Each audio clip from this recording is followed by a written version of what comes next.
it entered Pakistani airspace for 124 kilometers and landed in a safe area in Mia Chunu. So, luckily, there was no nuclear warhead or conventional warhead. Luckily, no casualties were reported.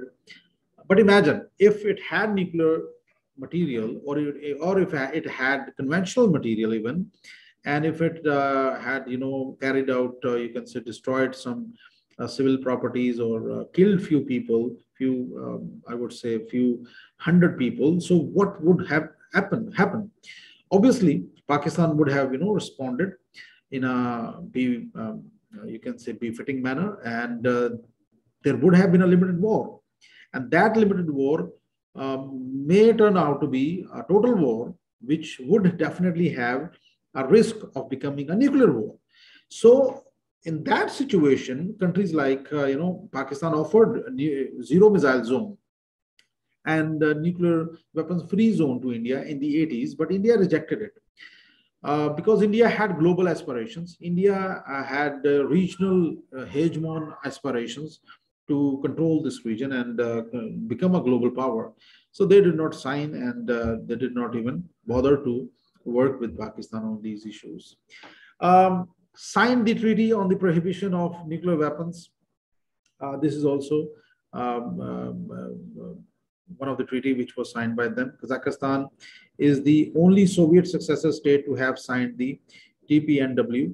Other than that, Kazakhstan is a party to Collective Security Treaty Organization, CSTO, which is a regional security organization controlled by the, you can say, Russians. And Russia want to turn this organization on the pattern of NATO.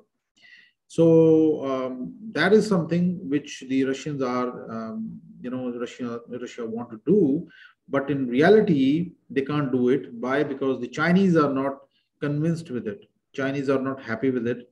So that is something which is also a, you can say, issue between the Chinese and the Russians.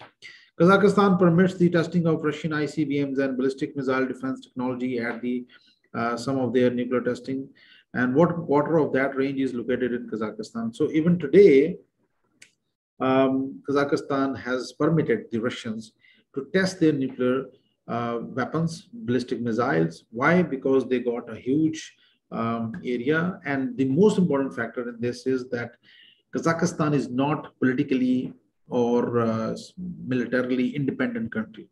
They can't say no to Russia. Otherwise कौन सा ऐसा मुल्क है दुनिया में जो दूसरे मुल्क को अलाउ करेगा यार मेरे घर में आकर न्यूक्लियर टेस्टिंग कर. No one would do this because it would have environmental hazards. It would have serious consequences for that particular country जिसके ऊपर टेस्ट हो रहे हैं. So Kazakhstan is the only former Soviet Central Asian nation to ratify the Convention on Nuclear Safety and Security. ये भी एक चीज है जिसमें इन्होंने they played a very important role. So Kazakhstan is a responsible, you can say, state which always work under norms. Kazakhstan is an important country both regionally and globally because of geostrategic position in Central Asia. If you look at the geostrategy of Kazakhstan, so it shares a border with two most important countries, Russia and China, and both are nuclear weapon states. Russia is a military might and the largest nuclear weapon state and the most aggressive state right now in the world. And on the other side, China is economic giant and they are also expanding. So in this scenario, Kazakhstan plays a very important role. Kazakhstan's importance also emerged soon after Pakistan's blockade of Americans supply line after the Americans killed about 24 Pakistani soldiers in a Salala checkpost attack. So that was an attack which actually brought Pakistan and US relationship at a standstill, and Pakistan blocked the American supplies for a period of about 6 months, and America desperately needed alternative route. So Kazakhstan played a very important route. Previously, I think I told you before as well, that previously the Americans, they used to supply their supplies, arms and weapons and small scale arms and weapons, and their food supplies and oil supplies from Karachi. And these used to enter the Chaman. Through Chaman, it used to enter the Kandahar. So this was about 500 kilometers. And the other route was about 1500 kilometers, which used to take these supplies through Torkham to Kabul. So these were two short supply routes. They were also called as Southern Distribution Network. The other route, when Pakistan blocked these supplies, the other route was NDN, Northern Distribution Network, which used to emerge from all these states, Estonia, Latvia, Lithuania, and all the way from the Russian territory, it used to enter Kazakhstan, and from Kazakhstan, it used to enter Afghanistan. So this particular supply route was very long. It was more than 5,000 kilometers, and Pakistani supply route was not more than 1,500 kilometers. So automatically, the Americans faced this particular threat, but their supplies were continued.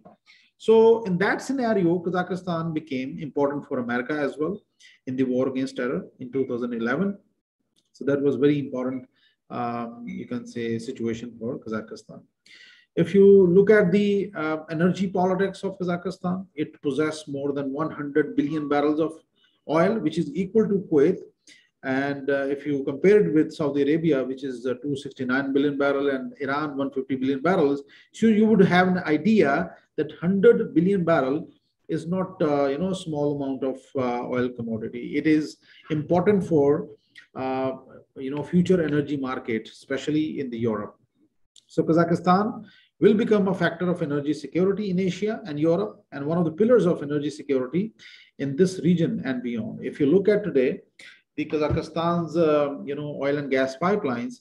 So this green line shows the existing oil pipelines, which mostly they pass through the Russian territories.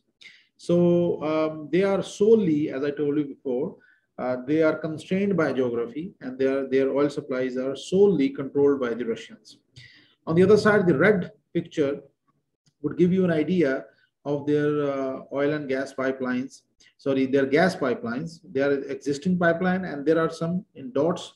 There are some proposed pipelines which are going to originate from China, the western province of China, and it is going to enter Kyrgyzstan, and then, for example, from Tajikistan, Kazakhstan, or Kyrgyzstan, and then it used to enter the other part of Kazakhstan. So this is how the energy infrastructure of Kazakhstan is taking place. If you look at the natural gas fields in red, all these fields belong to Kazakhstan. So Kazakhstan possesses huge amount of oil and gas resources. Secondly, oil fields are in green shape. As you can see in the Caspian region, they got in a huge amount of oil and gas, which is there. And definitely this particular resource is going to play a very important role. Now, if you look at the Kazakhstan's crude oil exports by destination, so you would analyze that 76% of their crude oil destination is Europe, and remaining are to the other countries. So European countries are going to rely on Kazakh oil and gas. And if you look at the Kazakhstan's, now this is the previous situation, 76% of European imports are coming from Kazakhstan's, 76% exports. So the Kazakhstan's energy consumption by fuel is 54% coal, and the remaining is filled with petroleum and natural gas. So mainly they're relying on coal, and the surplus oil and gas is exported to European countries. So this is the wider picture of Kazakhstan's oil and gas resources, their existing infrastructure, their future infrastructure. So you'll find Kazakhstan at the center stage of this regional connectivity. So there are many planned gas pipelines, especially from China, and all these pipelines, they pass through Kazakhstan, and Kazakhstan is at the central stage of this region, which is called South Asia, Central Asia. And Kazakhstan's placement in this region would ensure the global energy security in future. This is another wider picture of some oil and gas pipelines. Look at the Kazakhstan-China pipeline, which is operating right now. and the Chinese are taking benefit of this.